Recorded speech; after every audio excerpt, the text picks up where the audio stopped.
Assalamualaikum warahmatullahi wabarakatuh. Baik anak-anakku sekalian, kita hari ini melanjutkan pembahasan berikutnya untuk materi biologi di semester genap atau semester 2 dengan pembahasan bab baru. Setelah kemarin kita membahas tentang fungi, maka hari ini kita akan membahas tentang plantae atau kingdom tumbuhan. Nah, ini adalah kompetensi dasar dan standar kompetensinya bisa kalian baca ya, di mana standar kompetensinya itu memahami manfaat keanekaragaman hayati. Lalu kompetensi dasarnya kalian bisa mendeskripsikan ciri-ciri divisi dalam dunia tumbuhan dan peranannya bagi kelangsungan hidup di bumi. Lalu di sini ada indikator, nanti bisa kalian baca sendiri ya. Bagaimana hari ini kita akan belajar tentang kingdom tumbuhan, di mana indikatornya kalian bisa menyebutkan ciri-ciri dari tumbuhan paku, menjelaskan metagenesis atau reproduksi atau nama lainnya pergiliran keturunan dari tumbuhan paku, menyebutkan klasifikasi dari tumbuhan paku, menyebutkan macam-macam tumbuhan paku, lalu menyebutkan manfaatnya, menyebutkan ciri-cirinya, menjelaskan reproduksi dan menyebutkan klasifikasi dari spermatofita. Baik, kita akan bahas yang pertama tentang tumbuhan paku atau nama lainnya Pteridophyta. Nah, bagaimana tumbuhan paku ini nanti kita akan bahas mulai dari ciri-ciri, klasifikasi, reproduksi dan metagenesisnya. Nah, yang pertama kita bahas adalah ciri-ciri dari tumbuhan paku atau Pteridophyta. Kita lihat yang pertama, dilihat dari bentuk dan tubuhnya. Nah, tumbuhan paku ini ukurannya bervariasi, ada yang kecil dari yang ukuran 2 cm, 5 meter bahkan sampai ada yang 15 meter. Kemudian ciri yang kedua, bentuknya itu bervariasi, ada yang berbentuk lembaran, kemudian ada yang berbentuk perdu atau pohon, dan juga ada yang berbentuk seperti tanduk rusa. Nah, si tumbuhan paku ini memiliki dua generasi, yaitu generasi sporofit dan generasi gametofit, sehingga si tumbuhan paku ini biasa disebut bisa mengalami metagenesis atau memiliki dua generasi ya, pergiliran keturunan. Metagenesis ini nama lainnya adalah pergiliran keturunan, yaitu bisa generasi sporofit dan juga bisa generasi gametofit. Kalau nanti ditanya manakah generasi pada tumbuhan paku yang sangat dominan, maka jawabannya adalah generasi sporofit ya. Baik, kita akan bahas yang pertama tentang struktur dan fungsi dari generasi sporofit. Nah, si generasi sporofit ini memiliki akar, batang, daun sejati, di mana daunnya ini juga sudah memiliki akar yang biasanya akarnya dalam bentuk rizoid. Nah, batang ada yang tumbuh di bawah tanah dan juga ada yang tumbuh di atas tanah. Nah, untuk ukuran daunnya juga bervariasi, ada yang berukuran kecil yang disebut dengan daun mikrofil dan ada berukuran besar yang disebut dengan makrofil, dan daunnya sudah memiliki klorofil. Kemudian tumbuhan paku ini mempunyai sporofil, sorus, indosium, sporangium, dan spora. Lalu generasi sporofit juga sudah memiliki pembuluh pengangkut, yaitu yang disebut dengan xilem dan floem, di mana xilem dan floem ini memiliki fungsinya masing-masing ya. Kemudian kita akan lihat bagaimana struktur dan fungsi dari generasi gametofit. Nah, untuk generasi gametofit ini ukurannya hanya beberapa milimeter yang disebut dengan protalus. Nah, protalus berupa lembaran yang memiliki rizoid dan klorofil. Tetapi ada juga protalus yang tidak berklorofil. Biasanya si protalus ini hidup bersimbiosis dengan jamur tertentu. Kemudian memiliki alat reproduksi, untuk yang jantan disebut dengan antheridium.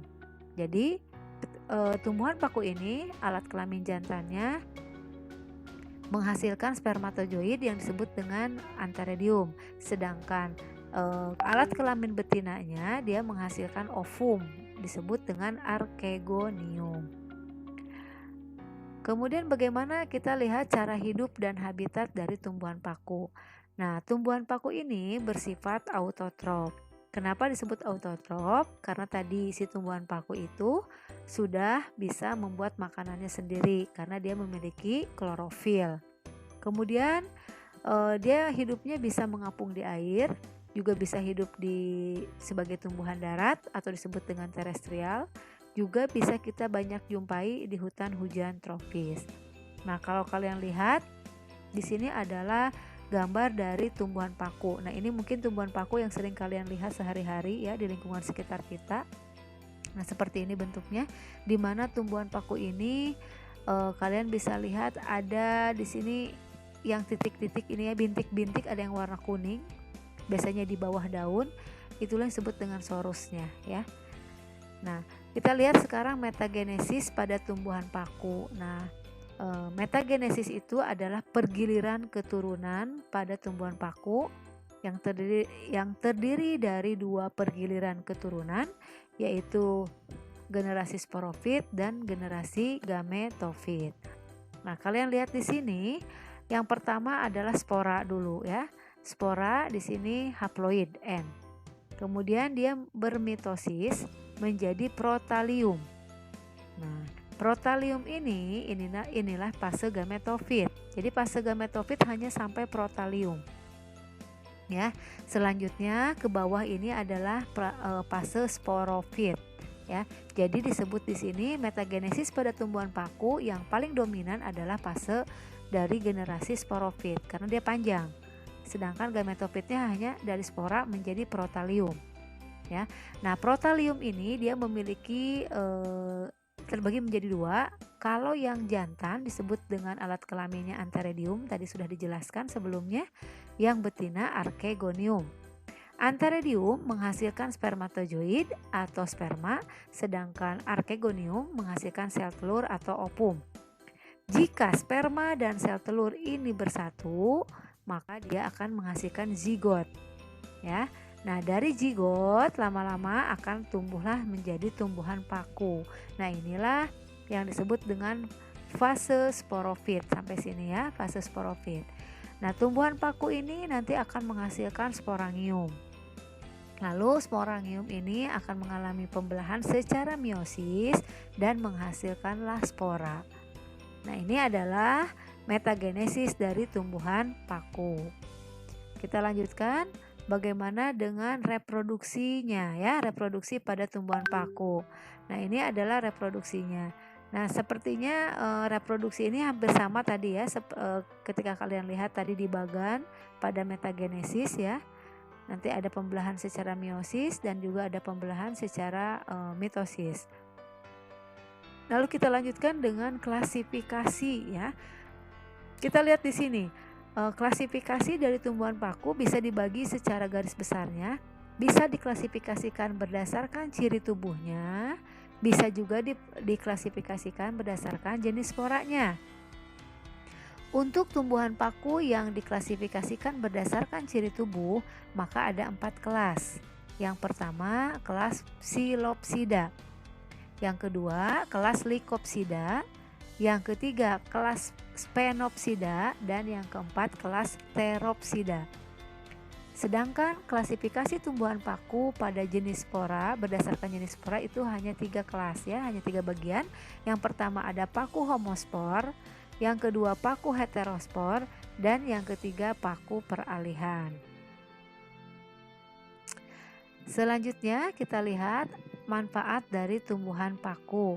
Nah, apa saja itu manfaat tumbuhan paku? Yang pertama bisa kita gunakan untuk sayur mayur. Contohnya adalah paku jenis semanggi ya. Lalu juga bisa digunakan untuk obat-obatan. Contohnya pada paku rane. Kemudian ada digunakan sebagai pupuk hijau. Contohnya di sini ada paku sampan. Sebagai tanaman hias ya, banyak kalau sebagai tanaman hias ada suplir, ada paku tanduk rusa ya, dan lain sebagainya. Kemudian kita lihat di sini untuk contoh dari tumbuhan paku itu sendiri ya. Kalau kalian lihat di sini dalam bentuk seperti ini ya, mungkin kalian sering lihat dalam lingkungan sekitar kalian ya. Nah, ini adalah jenis-jenis dari tumbuhan paku ya. Bentuknya bermacam-macam ya. Biasanya ini disebut dengan suplir nih. Kalau seperti ini biasanya disebut dengan suplir. Lalu di sini ada juga jenis paku ini ya. Ini yang biasa sering kita gunakan, bisa kita jumpai ya di lingkungan sekitar yang biasanya banyak tumbuh, ini seperti ini, jenis paku yang seperti ini ya. Oke. Kita lihat sekarang, oke, sebelum ke spermatopita, ini spermatopita materi untuk minggu besok ya. Untuk minggu ini Ibu cukupkan sampai di Pteridopita saja. Sebelum ditutup, maka ada soal yang harus kalian kerjakan, yaitu yang pertama soalnya ya. Silahkan nanti kalian kerjakan soalnya di kertas selembar, di kertas HPS, lalu kalian kumpulkan ke Man 5 besoknya ya. Jadi kalau misalkan ada pelajaran biologi di hari Selasa, maka dikumpulkannya hari Rabu. Begitupun seterusnya. Yang harus kalian kerjakan adalah kalian harus mencatat resume tentang klasifikasi tumbuhan paku. Di sini Ibu sudah jelaskan tentang 4 klasifikasi tumbuhan paku berdasarkan ciri tubuh. Yang pertama adalah Psilopsida. Silahkan kalian buat resumenya. Psilopsida itu ciri-cirinya seperti apa, lalu contoh pakunya apa, dan juga bagaimana dia hidupnya ada di mana ya. Itu untuk Psilopsida. Sama Lycopsida pun seperti itu. Spenopsida juga sama, Pteropsida juga sama ya. Jadi kalian catat ciri-cirinya, lalu selain ciri-cirinya dicatat juga contoh-contohnya dan habitatnya ada di mana. Itu soal yang pertama. Lalu soal yang kedua adalah tentang paku homospor, paku heterospor, dan paku peralihan.